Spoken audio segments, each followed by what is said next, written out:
बिहार में पहले चरण का मतदान जारी है। इसी के साथ बयानबाजी भी खूब हो रही है। कांग्रेस नेता कन्हैया कुमार ने बेगूसराय के तेघरा विधानसभा क्षेत्र के सरकारी सहायता प्राप्त मध्य विद्यालय में अपना वोट डाला। इस दौरान कन्हैया कुमार ने चुनाव आयोग को निशाने पर लिया। उन्होंने क्या कुछ कहा, सुनिए। लोकतंत्र का महापर्व है। आज पहले चरण का बिहार के कई जिलों में मतदान हो रहा है। सभी बिहार वासियों से अपील है कि अपने मुद्दे पे, अपने बाल बच्चों के भविष्य के मुद्दे पर, रोजी रोटी, कपड़ा, मकान, शिक्षा, स्वास्थ्य, सड़क, बिजली, पानी और अपने आत्मसम्मान के लिए मतदान कीजिए।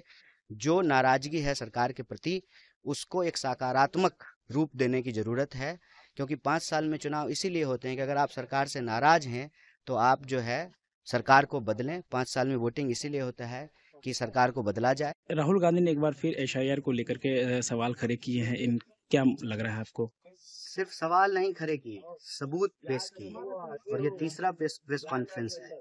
जिस चुनाव आयोग ने इलेक्ट्रॉनिक डेटा देने से मना कर दिया, उसी चुनाव आयोग के वोटर आईडी से, फिजिकल कॉपीज से सबूतों को निकाल करके, उसका अध्ययन करके चुनाव आयोग के सामने यह तथ्य रखा गया है कि आप ठीक से काम नहीं कर रहे। अगर आप ठीक से काम कर रहे होते तो एक ब्राजीलियन मॉडल का के नाम से 22 वोट नहीं बना हुआ। तो ये बहुत बड़ा सवाल है। देखिए, लोकतंत्र का आधार है मताधिकार, और मताधिकार ही सभी तरह के अधिकारों का आधार है। जो सरकार वोट चोरी से बनेगी, वो सरकार कोई काम ठीक से नहीं करेगी। वोट चोरी से बनी हुई सरकार जमीन चोरी करेगी, पेपर लीक करवाएगी, भ्रष्टाचार कराएगी, किसी भी डिपार्टमेंट में ठीक तरीके से काम नहीं होगा। तो अपने बाल बच्चों के भविष्य को सुरक्षित रखने के लिए, अपने अधिकारों को बचाए रखने के लिए, भारत में लोकशाही और लोकतंत्र को अक्षुण्ण रखने के लिए मताधिकार को बचाना जरूरी है। इसीलिए नेता प्रतिपक्ष सबूत के साथ सवाल पूछे। लगातार बुर्के को लेकर के सवाल खड़ा किया जा रहा है केंद्रीय मंत्री द्वारा, क्या लगता है? अच्छा, उनके पास ना कोई काम नहीं है जो बता सकें, गिना सकें।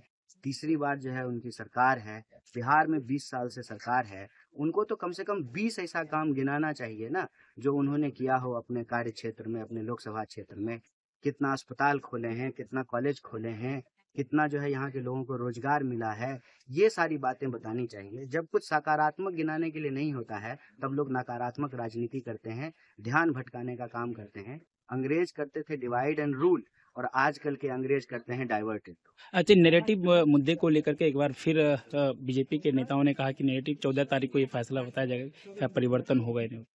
अच्छा, अगर चोरी नहीं किए होंगे तो इतना अति आत्मविश्वास की आवश्यकता नहीं है। फिर तो जनता तय करेगी 14 तारीख।